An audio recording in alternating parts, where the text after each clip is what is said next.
এটা একটা সব নির্বাচিত যত আমাদের প্রতিনিধি আছে তাদের একটা চরম অপমান এবং নিদর্শন হয়ে রইল।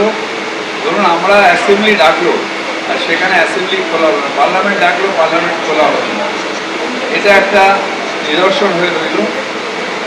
হট করে আমার ইচ্ছা হলো আমি হাউস বন্ধ করলাম, হাউস করলাম, এটা এক্সিকিউটিভের কাজ না, এটা সম্পূর্ণটা চেয়ারপারসনের কাজ।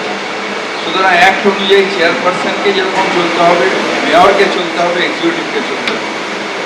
তাই আমি এই যে আজকে যা পরিস্থিতি হয়েছে এটা তো অত্যন্ত দুঃখের, অত্যন্ত অপমানের। তাই আমার যারা কলিগ, যারা কাউন্সিলররা এখানে এসছেন প্রত্যেককে অভিনন্দন জানাই। আমাদের গণতন্ত্রের জন্য যে লড়াই আপনারা সামিল হয়েছেন সেই গণতন্ত্র রক্ষা লড়াই আমরা চালিয়ে যাব।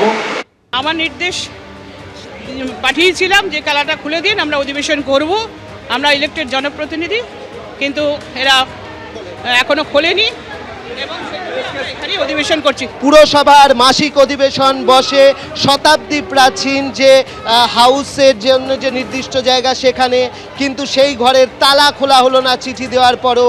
আর সেই কারণে কাউন্সিলর্স ক্লাব রুমে আজকে নজিরবিহীনভাবে কাউন্সিলররা তারা পুরসভার মাসিক অধিবেশন বসাতে চাইছেন। এবং এই মুহূর্তে আমরা দেখতে পাচ্ছি মেয়র বসে গিয়েছেন,